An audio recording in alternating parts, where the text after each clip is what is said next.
Hello students, welcome to the my YouTube channel Niti and basic subject Kuldeep. तो जैसे हमने promise किया था आपसे कि अब से यूट्यूब पर आपके लिए नीट के वीडियो लेक्चर अपलोड होने शुरू हो जाएंगे। तो प्रॉमिस के मुताबिक आज हम अपना पहला लेक्चर डालने जा रहे हैं। तो पहले मैं आपसे कुछ बातें करूंगा थोड़ी देर के लिए। तो एक तो आपको करना क्या है कि पैटर्न वही रहेगा जो ऑफलाइन क्लास में रहता है। जैसे आपको जिस टाइम बोर्ड पर लिखवाया जा रहा है उसी टाइम आप क्या करना है, नोट करना है। ऐसे नहीं कि वीडियो लेक्चर आधे घंटे का है तो उस लेक्चर को पूरा देखोगे पहले और पूरा लेक्चर देखने के बाद में थोड़ी देर बाद में उसको नोट डाउन कर रहे हो। फिर ऐसे कर रहे हो कि आपने 2-3 लेक्चर देखे, फिर 2-3 लेक्चर को देखने के बाद में एक साथ आप उसको लिखने बैठे हो, तो ऐसा नहीं होगा। जैसे क्लास में चलता है ना, वैसे होना चाहिए पूरा सिस्टम। जैसे लिखवाया बोर्ड पर रख किया, उससे पहले आपको आपकी कॉपी में नोट होना चाहिए। और ऐसे भी नहीं होना चाहिए कि जैसे कि आज लेक्चर डाला जा रहा है तो 2-3 लेक्चर इकट्ठे होने दो, 2-3 लेक्चर को एक साथ देख लेंगे। ऐसा भी नहीं होना चाहिए। और साथ साथ में जैसे जैसे मैं आपको करवाता हूँ वैसे वैसे आपको चलते जाना है। और तो आज हम बायोलॉजी में पहला सबसे बेसिक चैप्टर स्टार्ट करेंगे, जिसका नाम है सेल बायोलॉजी। अब वैसे तो चैप्टर जो है एनसीईआरटी 11th का जो चैप्टर है वो 8वें नंबर का चैप्टर है। तो इस यूनिट में हम 3 चैप्टर पढ़ेंगे। एक तो सेल बायोलॉजी, एक उसके बाद में पढ़ेंगे सेल डिवीजन। वैसे सेल डिवीजन तीसरे नंबर का चैप्टर, लेकिन हम दूसरे नंबर पर पढ़ेंगे। और जो तीसरे नंबर का चैप्टर है उसमें हम पढ़ेंगे बायोमोलिक्यूल। तो इन तीनों चैप्टर को मिलाकर के एक यूनिट है जिसका नाम है कोशिका सेल बायोलॉजी। ठीक है, तो उसमें भी हम पहला चैप्टर स्टार्ट करेंगे, cell the unit of life.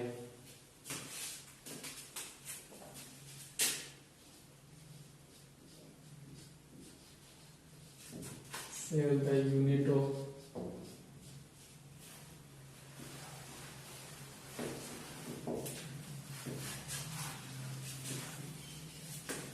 ठीक है।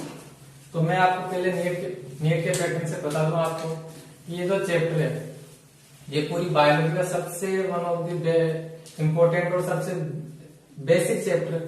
क्यों ये बेसिक चैप्टर इसलिए कि सेल जो है बायोलॉजी पढ़ रहे हैं तो बायो का मतलब क्या होता है, जीव का अध्ययन। तो जीव जो है वो तो सारे के सारे कोशिका से बनी हुई है। अब कोशिका से बने हैं तो जीवों के पढ़ने से पहले हमको ये पढ़ना पड़ेगा कि कोशिका क्या है। और कोशिका के इंट्रोडक्शन से लेकर के पूरी डिस्कवरी से लेकर के पूरे उसके एडवांस लेवल तक हमको पढ़ना पड़ेगा। और ये जो यूनिट है सेल बायोलॉजी की, नीट में यहां से आप मान सकते हो 9 से 10 क्वेश्चन, 9 से 10 क्वेश्चन आप मान सकते हो। ठीक है, अब ये चैप्टर इसलिए भी इंपॉर्टेंट बन जाता है कि ये अकेला जो चैप्टर है वो अकेला चैप्टर नहीं है, ये जो बायोलॉजी के अदर चैप्टर उनको भी कनेक्ट करके चलता है। जैसे मान लो कि आप 12th क्लास में हो और 12th क्लास में आपने स्टार्ट कर दी मॉलिक्यूलर बायोलॉजी, वंशाकृति का आणविक आधार। ठीक है, 12th क्लास का 6th चैप्टर है ये। तो मान लो कि आपने वो चैप्टर स्टार्ट कर दिया, लेकिन चैप्टर स्टार्ट करने के बाद में वहां पर आ रहा है साइटोप्लाज्म। साइटोप्लाज्म में एमआरएनए बनता है। अब आपको यही पता नहीं कि भाई साइटोप्लाज्म क्या होता है और एमआरएनए बनेगा कैसे। उसमें नाम आ रहा है भाई डीएनए का, क्रोमोसोम का। अब आपको यही नहीं पता कि क्रोमोसोम पाया कहां पर जाता है, होता कहां पर, डीएनए कहां पर होता है। तो उसके लिए आपको ये चैप्टर पढ़ना ही पड़ेगा और एक सीक्वेंस होती है। पहले तो इन तीनों चैप्टर को पढ़ेंगे और तीनों चैप्टर को पढ़ने के बाद में आना चाहिए मॉलिक्यूलर बायोलॉजी। और मॉलिक्यूलर बायोलॉजी के बाद में आना चाहिए क्या, बायोटेक्नोलॉजी। और उसके बाद में पढ़ेंगे हम जेनेटिक्स। तो हमारे सीक्वेंस रहेगा, इसी सीक्वेंस हमको चलते जाना है। तो हम स्टार्ट करते हैं। स्टार्ट करने से पहले, चैप्टर स्टार्ट करने से पहले हम देखेंगे ये जो पूरा पूरा चैप्टर है उसका हम एक ओवरव्यू लेंगे। ओवरव्यू का मतलब जो भी हेडिंग इसमें चैप्टर में दे रखी है उस हेडिंग को पहले मैं आपको बताऊंगा क्या क्या हेडिंग पढ़नी है। और ये जो चैप्टर है आपके जो मॉड्यूल्स होंगे और जो आपकी रेफरेंस बुक होती है उनमें जो मान लो कि माइटोकॉन्ड्रिया है तो माइटोकॉन्ड्रिया की जो डिस्कवरी किन्होंने की थी उसका नाम शब्द जो वो किन्होंने दिया था, वो सारी चीजें दे रखी होंगी। लेकिन आपको वो सारी चीज याद नहीं रखनी। साइंटिस्ट के नाम आपको वही याद रखने जो आपके एनसीईआरटी में दे रखे हैं। वो साइंटिस्ट के नाम है 10। तो पहले तो आपको वो 10 साइंटिस्ट के नाम याद करने, और उसके बाद में अगर आप देखना चाहो तो वो आपकी मर्जी की याद करो तो सही है, नहीं करो तो भी सही, क्योंकि वो एग्जाम में अभी तक तो आया नहीं, आगे आएगा वो हमको पता नहीं।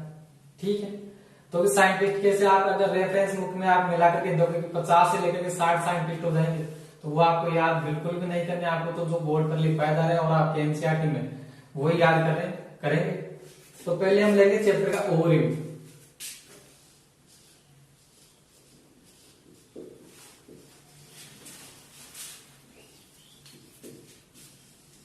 Overview of scale.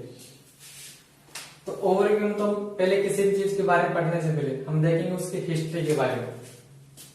जो पहली हेडिंग रहेगी हमारी वो रहेगी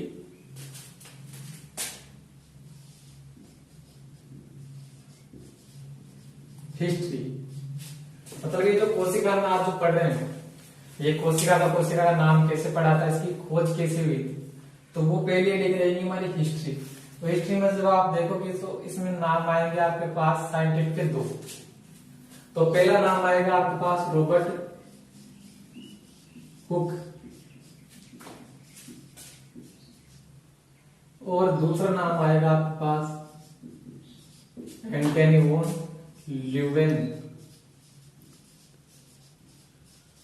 ल्यूवेनहोक। रॉबर्ट हुक और एंटनी वॉन ल्यूवेनहोक। तो रॉबर्ट हुक तो वो साइंटिस्ट थे जिन्होंने क्या किया था, ये जो सेल है उसको पहली बार, तो कोर्क का टुकड़ा होता है उसमें कोशिका को देखा था, और उन्होंने क्या देखा कि मधुमक्खी के छत्ते के समान संरचना पाई जाती है। तो उन्होंने इसको शब्द दिया था कि सेलुला, जो आगे चलकर उसी का नाम क्या पड़ा, सेल। लेकिन जो है कि जो कोर्क है वो एक डेढ़ टिच होता है, मृत उत्तक होता है। अब वो उत्तक की मृत है, उसमें तो वो जो कोशिका है वो भी मृत होगी। तो इन्होंने जो कोशिका ही मृत हो गई, तो इन्होंने फिर डिस्कवरी किस चीज की? तो एक्चुअल में जो इन्होंने देखा था, जो कोशिका में जो प्रोटोप्लाज्म था वो तो गया डेड, लेकिन उसके बाद में जो बच गई उसकी आउटर बाउंड्री सेल वॉल, तो वो क्या थी, वो तो पहले से डेड मटेरियल होती। तो इन्होंने एक्चुअल में देखी थी क्या, सेल वॉल। तो सेल वॉल की डिस्कवरी का जो श्रेय है वो रॉबर्ट हुक को जाना चाहिए, लेकिन जो एक्चुअल में जो लिविंग सेल होती है, जिंदा कोशिका होती, उसको देखा था एंटनी वॉन ल्यूवेनहोक ने। ठीक है, तो ये दो साइंटिस्ट। उसके बाद में जो दूसरी हेडिंग रहेगी, वो रहेगी हमारी सेल थ्योरी। कोशिका सिद्धांत। ठीक है, तो कोशिका सिद्धांत में देखेंगे भाई, जो यहाँ पर 3 साइंटिस्ट आएंगे, मैथ्यू शिल्डन और थियोडोर स्वान और रुडोल्फ विल्सन। ठीक है, जो 3 साइंटिस्ट थे, पहले तो जो साइंटिस्ट थे वो दो ही थे, मैथ्यू शिल्डन और थियोडोर स्वान, जिन्होंने सेल थ्योरी दी थी। लेकिन उसको बाद में 1855 है, उसमें रुडोल्फ विल्सन ने तो उसको मॉडिफाई करके मॉडल सेल थ्योरी दी थी। ठीक है, तो उसमें ऐसे बताया जाएगा वैसे कोशिका क्या होती है, कौन कौन इसमें इंक्लूड होते हैं और कौन इसके अपवाद है, वो सारे के सारे आएंगे। तो यहाँ पर 3 साइंटिस्ट थे, एक तो मैथ्यू शिल्डन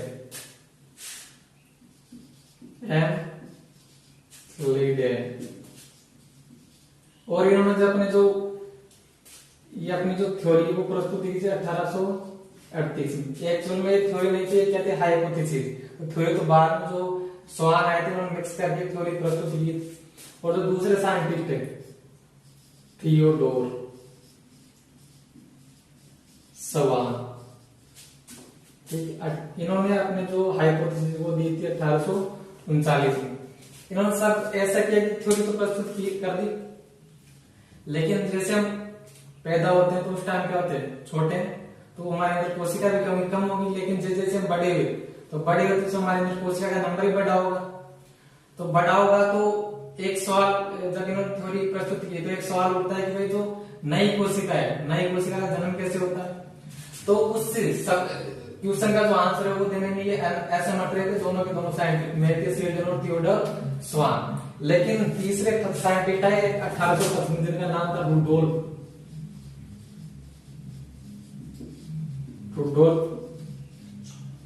विल्सन, सन 1855 में।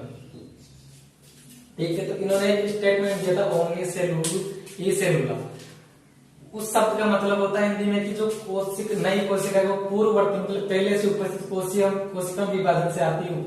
तो ये जो पहले यहाँ तक तो सेल थ्योरी, लेकिन जब इन्होंने ये प्रस्तुत की तो इन्हीं के स्टेटमेंट वो ओमनी सेलुलर जोड़ रहे थे, मॉडल सेल थ्योरी उसको बोला गया। तो 2 साइंटिस्ट तो रॉबर्ट हुक और एंटनी वॉन ल्यूवेनहोक जो था हिस्ट्री में, और उसके बाद जो 3 साइंटिस्ट हुआ है सेल थ्योरी, इन्होंने तीनों ने मिलकर के जो मॉडर्न सेल थ्योरी वो प्रस्तुत की। उसके बाद में जो तीसरा टॉपिक है, उसके बाद में जो तीसरा टॉपिक जो एनसीईआरटी में दे रखा है वो है size and shape of the cell. ये जो कोशिका है सभी जो जीव कोशिका से बने। अब कोशिका भी अलग अलग है, जैसे ऊतक अलग अलग, तो कोशिका ऊतकों में कोशिका भी अलग अलग होंगी।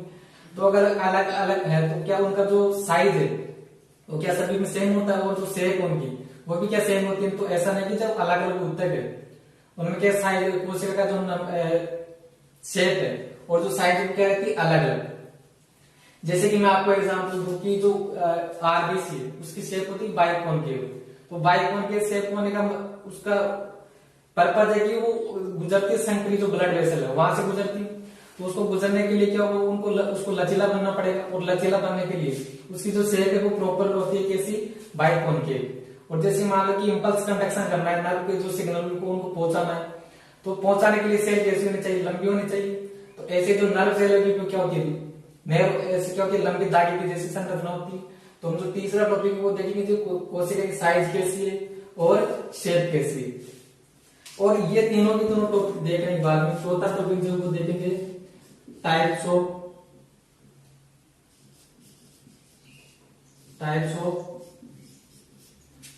सेल, कोशिका के प्रकार। कोशिका के प्रकार में जब देखेंगे तो हमको मिलेगी दो प्रकार की कोशिका। एक तो होती है यूकेरियोटिक, पहले देखो आप, पहले प्रोकैरियोटिक। प्रोकैरियोटिक कोशिका है असीम केंद्र की, हिंदी में बोलते हैं इसको असीम केंद्र की कोशिका। और जो दूसरी कोशिका है उसका नाम है यूकेरियोटिक कोशिका।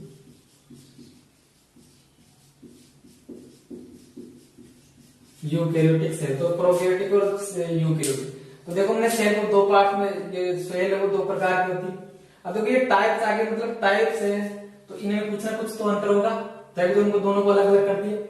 तो जो अंतर है इनमें, अंतर तो वैसे तो बहुत से है, जिस समय अंतर जब आपको पढ़ाया जाएगा प्रोकैरियोटिक और यूकेरियोटिक सेल जब आपको पढ़ाई जाएगी, इनमें डिफरेंस करवाया जाएगा आपको। लगभग 18 से लेकर 19-20 अंतर आपको लिखवाए जाएंगे। इसमें पूरी की पूरी जो ज्यादा पूरी यूकेरियोटिक और प्रोकैरियोटिक सेल का नाम आ रहा है। और जिस चैप्टर में भी आपको अंतर दे रखे वो सारे अंतर यहीं पर आपको चैप्टर में करवा दी जाएंगे। तो यहाँ से लेकर के 18 से 19 अंतर देखेंगे, लेकिन जो इनमें मेन डिफरेंस है वो होता है न्यूक्लियस का। देखो इसके सब नाम क्या लगा हुआ है, प्रो का मतलब होता है कि प्रारंभिक, और कैरियर का मतलब होता है न्यूक्लियस। तो इनमें जो न्यूक्लियस वो क्या होता है, प्रारंभिक प्रकार का, मतलब इनके जो न्यूक्लियस के चारों तरफ है नाभिकीय झिल्ली वो नहीं पाई जाती, और जो इनका जो जेनेटिक मेटेरियल वो साइटोप्लाज्म दिखा रहता है। और ऐसे जो दूसरी सेल है यू का मतलब होता है सत्य या विकसित टाइप, और कैरियर का मतलब केंद्र। तो जो ये इनमें विकसित प्रकार का केंद्र पाया जाता है, मतलब केंद्र के चारों तरफ क्या पाई जाएगी, केंद्र झिल्ली पाई जाएगी। और जो इनका जेनेटिक मेटेरियल है कहते हैं हाईली कंडेंस फॉर्म में रहता है, तो क्रोमोसोम बनाता है आगे चलकर। तो ये दो प्रकार की सेल रहेगी। तो आप एक क्या करो, यहां तक पहले इसको नोट डाउन कर लो।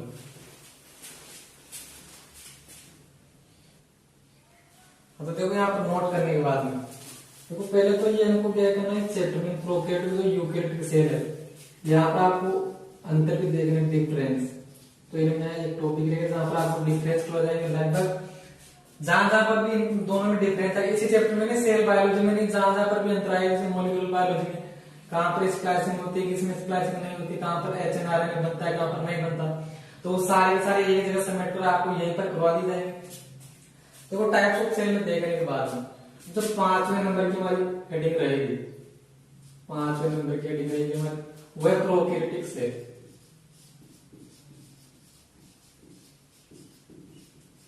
प्रोकैरियोटिक सेल तो प्रोकैरियोटिक कोशिका है। अब जैसे लिविंग बर्ड जो चैप्टर पढ़ते हैं या जो बायोलॉजिकल क्लास में जो चैप्टर पढ़ते हैं वहां पर जो जीव है हमारे एनसीईआरटी में तो उसको 5 किंगडम में क्लासिफाई कर रखा है। वैसे तो 6 किंगडम सिस्टम भी चल रहा है, लेकिन एनसीईआरटी में भी तो हमारे चल रहे उसमें क्या है 5 किंगडम सिस्टम ही है। तो 5 किंगडम सिस्टम में जो Monera, protista, fungi, Plantae, animalia, उसमें जो पहला किंगडम है वो आता है प्रोकैरियोटिक में। तो जो पहला किंगडम है वो है मोनेरा, जिसमें मेनली क्या था बैक्टीरिया आते हैं, तो वो आता है प्रोकैरियोटिक सेल के अंतर्गत। अब प्रोकैरियोटिक सेल में हमको पढ़ना क्या है, तो प्रोकैरियोटिक सेल में हमको पढ़ना है पहले तो क्या, सेल बाउंड्री।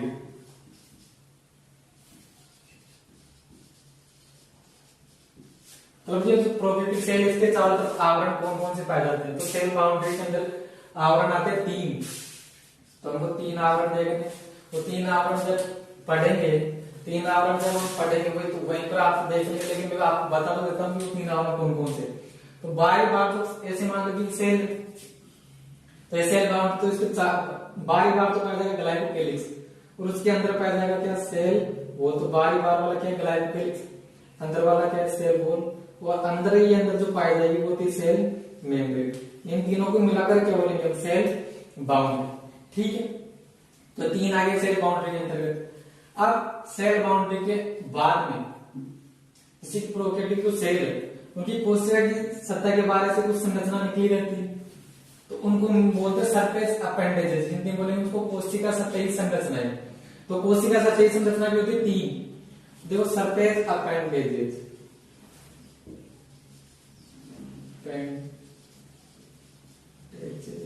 सरफेस अपेंडेजेस मतलब कोशिका सतही संरचना। तो कोशिका सतही संरचना भी होती है 3, एक होती है सीलिया, एक होती है फ्लैजिला और एक होती है फेमरी। और ये सरफेस अपेंडेजेस देखने मान लो कि सीलिया है वो तो छोटी छोटी संरचना होती है, फ्लैजिला वो क्या होती है, ऐसे बड़ी संरचना होती है।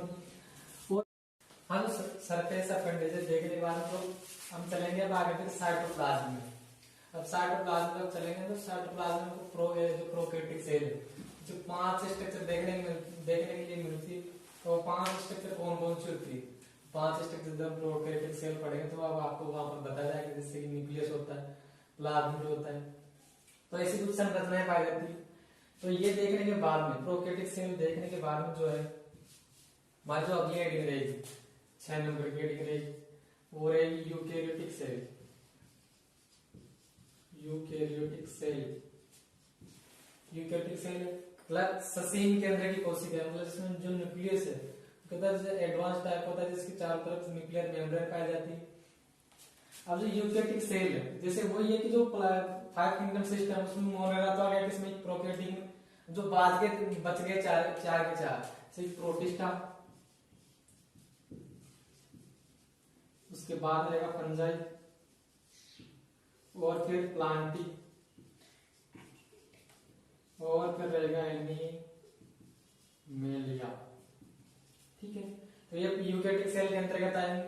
और ये देखो एक टॉपिक और है, ये जो प्लांटी और एनिमल है, यहाँ पर चैप्टर को इन्हें मेनली क्या देखना पड़ेगा, डिफरेंस देखना पड़ेगा। ये जो प्लांटी और जो एनिमलिया में आपको डिफरेंस भी बताया जाएगा कि इन सेल में कुछ स्ट्रक्चर का डिफरेंस होता है। जैसे कि प्लांटी में क्या होता है, क्लोरोप्लास्ट पाया जाता है, एनिमेलियम क्लोरोप्लास्ट नहीं पाया जाता। जैसे इसमें जो सेल डिवीजन वो तो एनिमेलियम का सेल फ्लो मेथड से, इसमें होगा सेल प्लेट मेथड। तो ऐसे कुछ डिफरेंस आपको बताए जाएंगे। और ये यूकैरियोटिक सेल देखने के बाद में अब जो हमारी अगली हेडिंग रहेगी वो रहेगी यूकैरियोटिक स्ट्रक्चर ऑफ यूकैरियोटिक कोशिका। अब ये जो स्ट्रक्चर ऑफ यूकैरियोटिक कोशिका उसमें सेल को क्लासिफाई किया जाएगा जी, सेल मेम्ब्रेन अलग है, सेल वॉल अलग है। तो सेल वो तो क्या है, सेल बाउंड्री, और उसके बाद में जो प्रोटोप्लास्ट बच गया उसमें न्यूक्लियस साइटोप्लाज्म। तो मैं एक बार उसको क्या कर रहा हूँ यहाँ पर चैप्टर का पूरा ब्रीफ रिवीजन देने के लिए आपको और पूरे साइंटिस्ट के जो नाम है वो याद करवाने के लिए एक बार क्लासिफाई कर रहा हूँ उसको। और जब यूकैरियोटिक सेल चलेगी तो उसको वापस आपको एक बार और से आपको रिवाइज करवाया जाएगा और वापस से क्लासिफाई करवाया जाएगा। तो आप यहाँ तक क्या करें, इसको नोट डाउन करें, और नोट डाउन करने के बाद हम आगे चलेंगे फिर स्ट्रक्चर ऑफ यूकैरियोटिक सेल। हाँ, तो बोर्ड रफ होने के बाद में जो हमारी अगली हेडिंग है वो है structure of eukaryotic cell. Structure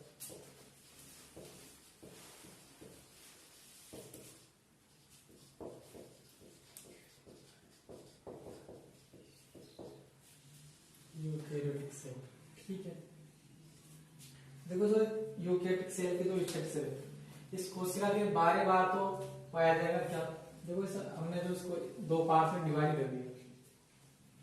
जैसे वहां पर हमने क्या किया था, प्रोकैरियोटिक सेल को डिवाइड किया था, जैसे सेल बाउंड्री और सरफेस अपेंडेज। जैसे ये जो सेल है यूकैरियोटिक, इसके बारी बार तो नजर पाई जाएगी सेल वॉल, हिंदी में बोलते इसको कोशिका भित्ति।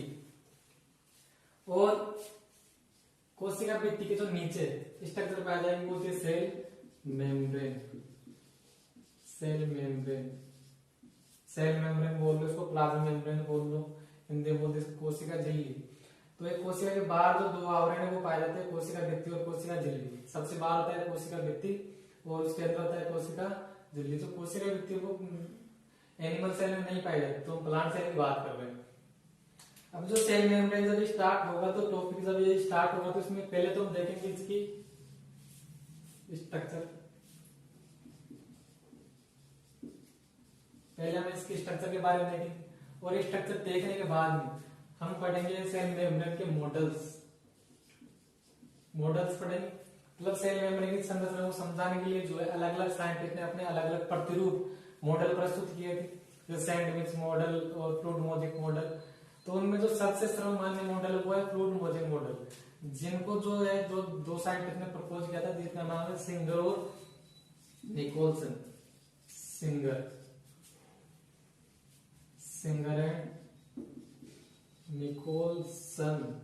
और ये इन्होंने अपना जो मॉडल है वो प्रस्तुत किया था 1972 में प्रस्तुत किया था। और मॉडल देखने के बाद में फिर हम देखेंगे सेल मेम्ब्रेन के फंक्शन, कोशिका झिल्ली के जो है फंक्शन क्या होते हैं, कार्य क्या क्या होते हैं। तो ये तो क्या सेल बाउंड्री, सबसे बाहर कोशिका भित्ति और उसके बाद अंदर क्या कोशिका झिल्ली। अब कोशिका में से इन दोनों आवरण को जब हटा दे तो जो भी कुछ बचेगा उसको बोलेंगे प्रोटोप्लाज्म। जो भी कुछ बचेगा उसको बोलेंगे प्रोटोप्लाज्म।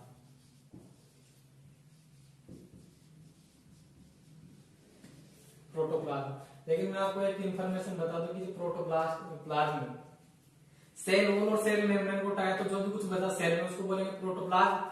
लेकिन अगर प्रोटोप्लाज्म के साथ इंक्लूड करते हो सेल मेम्ब्रेन को तब उसको बोला जाएगा प्रोटोप्लास्ट। प्रोटोप्लास्ट और प्रोटोप्लाज्म सिर्फ एक ही शब्द का अंतर। और वैसे देखा जाए तो जो सेल मेम्ब्रेन होती है, सेल मेम्ब्रेन एक्चुअल में जो प्रोटोप्लाज्म उसकी क्या होती है, एक जो बाहरी आवरण है उसी को बोलते हैं सेल मेम्ब्रेन। तो वो जो सेल मेम्ब्रेन वो प्रोटोप्लास्ट का पार्ट होती है, लेकिन क्लासिफाई करने के लिए वो बाउंड्री और ये क्या है प्रोटोप्लास्ट में क्या आएगा, फिर एक तो आएगी न्यूक्लियस और एक आएगा साइटोप्लाज्म। सेल में से क्या क्या सेल वॉल और सेल मेम्ब्रेन को हटाया तो क्या बचा, प्रोटोप्लास्ट बचा। तो प्रोटोप्लास्ट में भी क्या होता है कि एक होता है साइटोप्लाज्म और एक होता है उसमें न्यूक्लियस। अब साइटोप्लाज्म जो है न्यूक्लियस को हटा दे, जो भी प्रोटोप्लाज्म बचा वो क्या है साइटोप्लाज्म। अब साइटोप्लाज्म क्या होता है, तो क्लियर फ्लूइड पाया जाता है, जो साफ द्रव है उसमें जो क्या है घुलनशील संरचना और जल पाया जाएगा, तो वो तो क्या हाइलोप्लाज्म। और हाइलोप्लाज्म कुछ ठोस संरचनाएं पाई जाती है जिनको बोलते हैं सेल ऑर्गेनल्स।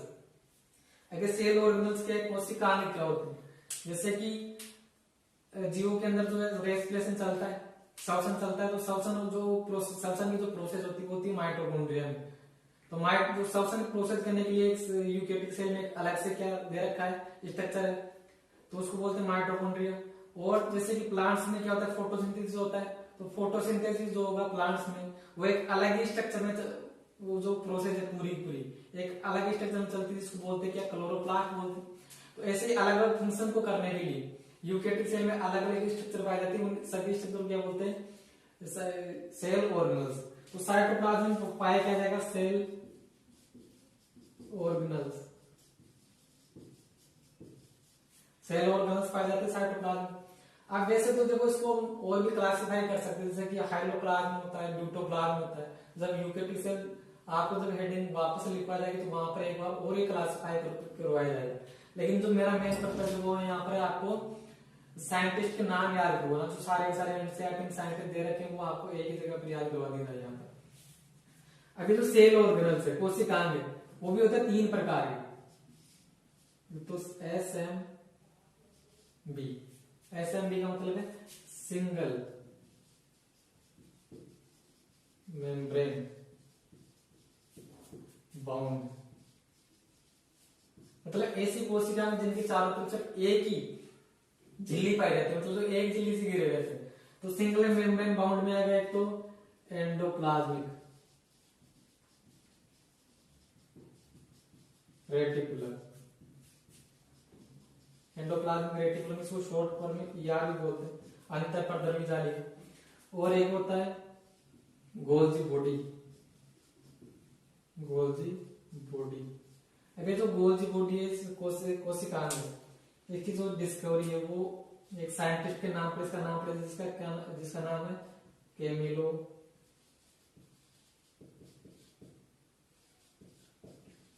गोल्जी। और ये जो डिस्कवरी है वो इन्होंने की थी 1898, मतलब 1898 इसमें डिस्कवरी की थी, सॉरी कैमिलो गोल्जी, ठीक है। और जो अगला कोशिकांग है वो होता है लाइसोसोम, लाइन काय बोलते हैं इसको हिंदी में। और एक होगा जो होता है वैक्यूल, ठीक है। तो ये चार है, endoplasmic reticulum, Golgi body, lysosome और वैक्यूल। और जो अगला है होता है सीलिया एंड फ्लैजिला, सीलिया और फ्लैजिला। और एक और होता है माइक्रो बॉडीज। माइक्रो बॉडीज जो है वो कुछ कणिका रहती है जो साइटोप्लाज्म में पाई जाती है, जिसमें फूड स्टोरेज रहता है। तो ये क्या है, ये तो वो सेल ऑर्गेनल जो सिंगल मेम्ब्रेन मतलब एकल कोशिका झिल्ली से घिरे रहते हैं। और उसके बाद में इसको नोट डाउन करने के बाद में जो अगला है जो डबल मेम्ब्रेन बाउंड है वो आप यहां पर लिख लो, इसके नीचे जस्ट नीचे आप यहां पर लिखो इसको। दूसरा है डबल मेम्ब्रेन बाउंड। तो डबल मेम्ब्रेन बाउंड में जो दोहरी कोशिका झिल्ली से घिरे होंगे वो होते हैं तो क्लोरोप्लास्ट, और एक होता है माइटोकॉन्ड्रिया। तो ये दो कोशिकाएं जिनके चारों तरफ दोहरी झिल्ली पाई जाती है। और कुछ कोशिकाएं ऐसे भी जिनके चारों तरफ झिल्ली पाई नहीं जाती, जैसे ये तो है राइबोसोम, इनको बोलते हैं मेम्ब्रेन लेस।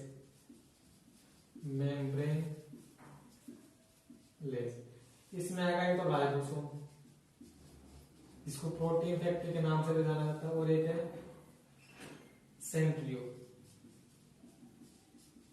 अभी जो राइबोसोम का पर नाम आया तो वहां पर एक साइंटिस्ट का भी नाम आना चाहिए जिसका नाम है जॉर्ज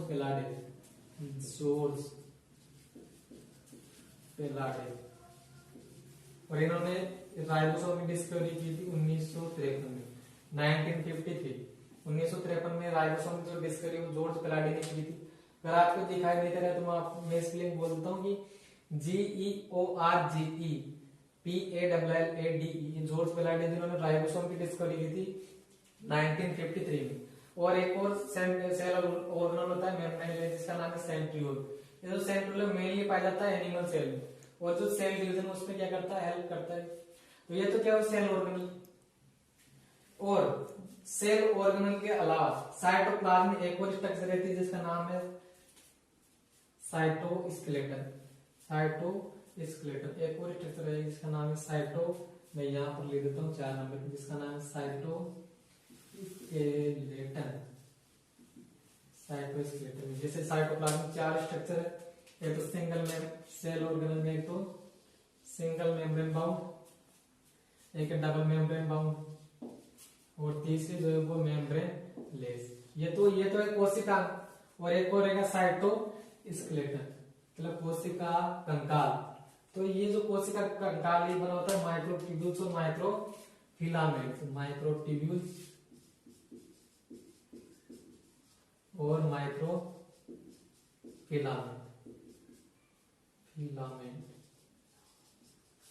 सूक्ष्म तंतु और सूक्ष्म नलिकाओं से बना होता है। तो साइटोप्लाज्म जिसमें 3 प्रकार के कोशिका पाए जाएंगे, और पाया जाएगा क्या साइटोस्केलेटन, कोशिका कंकाल। जो कोशिका कंकाल है वो क्या करेगा, जैसे कंकाल काम करता है दृढ़ता प्रदान करना, एक शेप मेंटेन करके रखना बॉडी की, वैसे जो साइटोस्केलेटन है वो भी क्या करेगा, सेल को क्या करेगा, शेप प्रदान करेगा और उसको दृढ़ता प्रदान करेगा। तो ये तो है साइटोप्लाज्म की बात थी। अब साइटोप्लाज्म को देखने के बाद में जो हम चलेंगे न्यूक्लियस में, वेरी वेरी इंपोर्टेंट। जो ये जो टॉपिक है वो आपको डीपली पढ़ाया जाएगा न्यूक्लियस जो है, क्योंकि इसका मॉलिक्यूलर बायोलॉजी जेनेटिक्स से क्या है डायरेक्ट संबंध है। तो जो न्यूक्लियस है, पहले तो इसकी डिस्कवरी की बात कर ले। इसकी जो डिस्कवरी वो की थी रॉबर्ट ब्राउन ने की थी 1831 में, ठीक है, रॉबर्ट ब्राउन ने डिस्कवरी की थी। अब जो न्यूक्लियस है इसमें मेनली इसका जो कंपोजिशन है उसमें 4 स्ट्रक्चर पाई जाती है। एक तो पाई जाती है न्यूक्लियोप्लाज्म, एक पाई जाती है इसमें न्यूक्लियर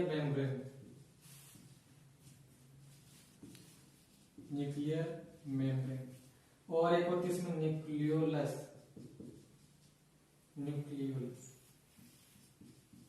ये न्यूक्लियस और ये क्या न्यूक्लियोलस है। इसको तो बोलते हैं हिंदी में केंद्र को, इसको बोलते हैं हिंदी में केंद्रिका। और एक और पाया जाता है न्यूक्लियस में जिसका नाम है क्रोमेटिन। अब ये जो क्रोमेटिन है इसकी डिस्कवरी की थी एक साइंटिस्ट ने जिसका नाम है फ्लेमिंग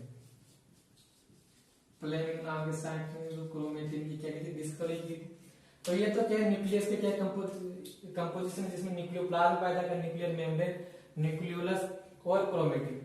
अब जो क्रोमेटिन की बात करें, अब ये क्रोमेटिन एक्चुअल में है क्या, तो जब हम न्यूक्लियस पढ़ेंगे उसमें क्रोमेटिन का टॉपिक आएगा, उसमें आपको पढ़ाया जाएगा कंपोजिशन कि मतलब ये जो क्रोमेटिन है किस किस से मिलकर के बनी होती है, ठीक है। और कंपोजिशन को देखने के बाद हम देखेंगे फिर इसके टाइप्स, जो क्रोमेटिन है उसके प्रकार। ये 2 प्रकार की होती है, हेटेरोक्रोमेटिन और एक होती है यूक्रोमेटिन, ठीक है। अब टाइप देखने के बाद मैं आपको देखो बात बताऊं कि ये जो क्रोमेटिन है, क्रोमेटिन प्रेजेंट है मेनली डीएनए प्रेजेंट होता है।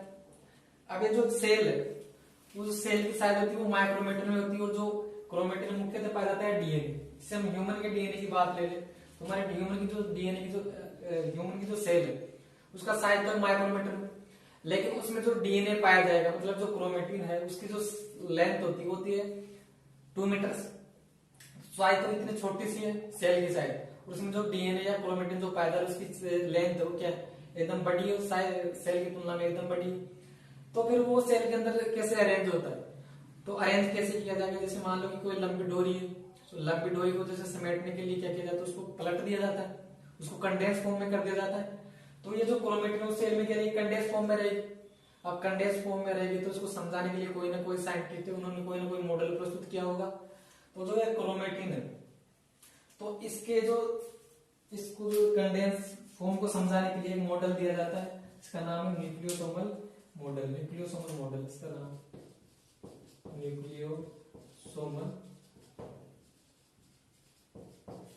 न्यूक्लियोसोमल मॉडल ये समझाता है कि जो क्रोमेटिन है इतनी लंबी जो क्रोमेटिन है वो छोटी सी सेल के अंदर अरेंज कैसे रहती है।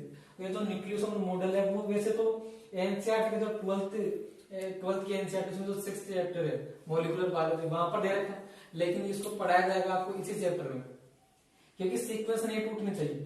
और टाइप्स कंपोजिशन पढ़ लिया और कंपोजिशन में हमने देखा कि इसको समझाने के लिए एक मॉडल दिया गया था, इसका नाम क्या है न्यूक्लियोसोमल मॉडल। ये न्यूक्लियोसोमल के मॉडल समझाता है कि कैसे अरेंज रहेगी। अब अरेंज रहने के बाद जब ये क्रोमेटिन इसको क्या कर दिया गया, कंडेंस कर दिया गया, तो एक मोटी संरचना बनेगी जिसका नाम होता है क्या, क्रोमोसोम। इसका नाम होगा क्रोमोसोम। क्रोमोसोम और कुछ नहीं बल्कि जो क्रोमेटिन इसको कंडेंस फॉर्म को क्या बोलते हैं, क्रोमोसोम। और जब आपका चैप्टर खत्म होगा तो लास्ट में आपकी हेडिंग रहेगी क्रोमोसोम के टाइप्स पढ़ेंगे और कुछ भी क्रोमोसोम के बारे में अदर टाइप, जैसे कि ज्वाइंट क्रोमोसोम होते हैं, दैत्य क्रोमोसोम, तो ऐसे अलग टाइप से हम क्रोमोसोम पढ़ेंगे। तो हमने शुरू किया था कहां से, हिस्ट्री से शुरू किया था कि कोशिका के हिस्ट्री से, कि कोशिका जो डिस्कवरी वो कैसे हुई। तो वहां पर 2 साइंटिस्ट के नाम आए, रॉबर्ट हुक और एंटनी वॉन लीवेनहोक। तो ये 2 साइंटिस्ट हिस्ट्री से रिलेटेड है। तो उसके बाद में जो हमारी दूसरी हेडिंग है वो थी क्या, सेल थ्योरी, मतलब कोशिका सिद्धांत किन्होंने प्रस्तुत किया। तो वहां पर 3 साइंटिस्ट के नाम आए, मैथ्यू सेल्डन, स्वान और रुडोल्फ विर्चो। तो मैथ्यू सेल्डन ने अपना जो हाइपोथेसिस वो प्रस्तुत की थी 1838 में, और स्वान ने जो अपने हाइपोथेसिस प्रस्तुत की 1839 में। लेकिन जब इन्होंने सेल थ्योरी प्रस्तुत की तो उसमें एक कमी रही, वो कमी क्या थी कि जो नई सेल है वो कैसे आती है। तो फिर एक साइंटिस्ट आया 1855 में, उन्होंने अपनी थ्योरी दी जिनका नाम था क्या, रुडोल्फ विर्चो। वो बताते हैं कि जो नई सेल वो पुरानी सेल के विभाजन से ही आती है। तो उन्होंने अपना स्टेटमेंट दिया था ओमनी सेलुलई सेलुला। तो ये 5 साइंटिस्ट तो ये हुई। फिर तीसरी जो हेडिंग थी वो थी साइज एंड शेप, कोशिका की आकार व आकृति। और जो अगली हेडिंग थी फिर वो थी टाइप्स ऑफ सेल, कोशिका के प्रकार। आप टाइप्स ऑफ सेल का प्रकार में उसको डिवाइड करते हैं तो किसी ना किसी चीज को बेस बनाकर भी डिवाइड किया होगा। तो मैंने बताया ना आपको जो बेस है वो आपको अंतर है वो 18 से 19 जो अंतर जो भी आपको लिखवा दी जाएंगे। लेकिन उनमें जो मेन डिफरेंस वो था न्यूक्लियस का। एक में तो होता है कि विकसित प्रकार का न्यूक्लियस नहीं पाया जाता जिसको तो बोलते हैं प्रोकैरियोटिक सेल, और दूसरा जो जिसमें विकसित प्रकार का न्यूक्लियस पाया जाता है जिसको बोलते हैं यूकैरियोटिक। यू का मतलब क्या होता है सत्य या विकसित। अब जो प्रोकैरियोटिक सेल है उसमें हमको पढ़नी है चीजें तीन, एक तो सरफेस जो अपेंडेज और सरफेस अपेंडेज के अलावा सेल बाउंड्री, और एक पढ़ना है वो साइटोप्लाज्म, और लास्ट में जो टॉपिक रहेगा वो क्या रहेगा यूकैरियोटिक सेल। अब यूकैरियोटिक सेल में 4 किंगडम आते हैं, फंजाई, प्रोटिस्टा, प्लांटियोर, एनिमिलिया। और हमको क्या करना है प्लांटियोर एनिमिलिया में डिफरेंस भी बताना है। और उसके बाद में हमारी अगली लास्ट है स्ट्रक्चर यूकैरियोटिक सेल। उसमें देखो सेल की जो बाहरी की बाउंड्री तो उसको बोलते हैं सेल वॉल, और उसके अंदर जो बाउंड्री थी उसको बोलते हैं सेल मेम्ब्रेन। यहाँ पर दो इंपोर्टेंट साइंटिस्ट के नाम हमारे 5 साइंटिस्ट के नाम तो पहले आ चुके हैं और 2 साइंटिस्ट के नाम अब आ चुके जिसका संबंध है किससे, सेल मेम्ब्रेन से, सिंगर और निकोलसन। कब मॉडल प्रस्तुत किया था 1972 में। इसका नाम क्या था मॉडल का, फ्लूइड मोजेक मॉडल, तरल क्रिमीर प्रतिरूप। और हम लास्ट में देखेंगे फिर जब इन दोनों स्ट्रक्चर को हटा दे तो यूकैरियोटिक सेल से जब सेल वॉल और सेल मेम्ब्रेन को जब हटा दे जो भी कुछ बचा उसको बोलेंगे प्रोटोप्लाज्म। अब प्रोटोप्लाज्म में एक होता है न्यूक्लियस, और न्यूक्लियस को हटा दे जो भी कुछ बच गया उसको बोलेंगे साइटोप्लाज्म। अब साइटोप्लाज्म में क्या पाया जाता है, सेल ऑर्गेनल कोशिकाएं पाए जाते हैं जो अलग अलग फंक्शन को करते हैं। तो कोशिकाएं भी 3 प्रकार के, एकल झिल्ली शिखर हुए, 2 झिल्ली शिखर हुए, और ऐसे भी कोशिकाएं जिनके पास झिल्ली होती नहीं। लेकिन एक इंपॉर्टेंट बात है कि कोशिका जिसका नाम है गोल्जी बॉडी, इसके पास एकल झिल्ली तो होती है लेकिन साथ में यहाँ पर एक इंपॉर्टेंट साइंटिस्ट का नाम जिसका नाम है एमिलो गोल्जी। कब डिस्कवरी की थी 1898 में। और फिर एक और कोशिका है राइबोसोम साइंटिस्ट ने राइबोसोम की डिस्कवरी की थी जिनका नाम है जॉर्ज पेलाडी। 1953 में इन्होंने डिस्कवरी की थी। तो 5 और 2 7, और एक साइंटिस्ट है ये 8, और एक साइंटिस्ट है जॉर्ज पेलाडी, ये टोटल अभी कितने 9। और एक न्यूक्लियस लाट ही मिलाते न्यूक्लियस पर, तो न्यूक्लियस की डिस्कवरी की थी रॉबर्ट ब्राउन ने 1831 में। तो टोटल ऐसे करके कितने साइंटिस्ट हो गए 10। और एक मैंने क्रोमेटिन का भी आपको बता दें कि इसकी डिस्कवरी की थी किन्होंने, फ्लेमिंग नाम के साइंटिस्ट ने। और लास्ट में हमारा फिर ऐसे टॉपिक रहे क्रोमेटिन जो है उसका कंपोजिशन क्या है, टाइप क्या रहेगा, और उसको समझाने के बाद में फिर हमें देखिए जो क्रोमेटिन है वो अरेंज कैसे रहती है सेल में, तो उसको समझाने के लिए एक मॉडल जिसका नाम है न्यूक्लियोसोमल मॉडल। और न्यूक्लियोसोमल मॉडल को समझने के बाद हमको समझ में आएगी कि जो क्रोमेटिन कंडेंस फॉर्म में रह करके एक स्ट्रक्चर बनाती है जिसका नाम है क्रोमोसोम। और जब चैप्टर खत्म होगा तो लास्ट में आपको टॉपिक पढ़ाया जाएगा क्रोमोसोम के टाइप। तो मैंने आपको यहाँ पर जो चैप्टर स्टार्ट करने के पहले, ये चैप्टर खत्म नहीं हुआ अभी, चैप्टर स्टार्ट करने से पहले क्या क्या है मैंने आपको ब्रीफ रिवीजन करवा दिया आपको कि हमको पढ़ना क्या क्या है, कैसे किस सीक्वेंस में हमको चैप्टर को है और हेडिंग को पकड़ करके चलना है। और आप क्या कर सकते हो, मैंने आपको हेडिंग लिखवा दी सारी की सारी, तो आप जैसे भी कर सकते हो कि आपको पता रहेगा कि नेक्स्ट टॉपिक कौन सा होगा। तो आपके पास जो भी एनसीईआरटी मॉड्यूल वहां पर आप पहले उसकी एक बार रीडिंग लगा सकते हो अगर आप चाहो तो फिर मेरे को तो पढ़ाना है ही। तो ये हमारा क्या बेसिक इंट्रोडक्शन है। तो फिर हम कल से क्या करेंगे, एक एक टॉपिक उठाएंगे और एक एक चलते चलेंगे। शुरुआत कहाँ से होगी, हिस्ट्री से, और अंत कहाँ से होगा इसका क्रोमोसोम के टाइप पर। और जो भी कुछ चीजें होगी सेल बायोलॉजी को रिलेटेड वो सारे टॉपिक आपको यहीं पर करवाए जाएंगे। और देखो ये लगभग 30 से 35 मिनट का लेक्चर होगा। तो हमारा जो मेन पर्पज है वो है कि आपको जो एक्चुअल कंटेंट आपको प्रोवाइड किया जाए, कम से कम टाइम में आपको प्रोवाइड किया जाए। ऐसे नहीं कि लेक्चर चल रहा है बीच में 10 मिनट बीच में क्या वो बातें करने लग गए, तो ऐसा नहीं होना चाहिए। आपको देखो ये जो कंटेंट है कम से कम टाइम में मिलना चाहिए और बेस्ट से बेस्ट मिलना चाहिए, क्योंकि आपका जो टाइम वो क्या है वेरी इंपॉर्टेंट है। तो देखो हम आगे करेंगे क्या, एक एक टॉपिक लेंगे डिटेल में पढ़ेंगे। आपको क्या करना उसी टाइम उसको नोट्स बनाते रहना। और अब देखो ऐसे कि मैंने आपसे जब चैप्टर पढ़ा रहा था, मैं आपको ये टॉपिक पढ़ा रहा था, बीच में कहीं पर भी आपसे से बातें नहीं की, तो ऐसे फन आप बीच बीच में चलता रहेगा 2-3 मिनट, बस ज्यादा नहीं 2-3 मिनट चलता रहेगा। और हम जो मेन फोकस रहेगा वो रहेगा हमारा टॉपिक पर। तो ठीक है, फिर हम कल मिलेंगे फिर अगले लेक्चर में। तब तक के लिए धन्यवाद। चैनल को लाइक करें, सब्सक्राइब करें और बेल आइकन को प्रेस करें। Thank you.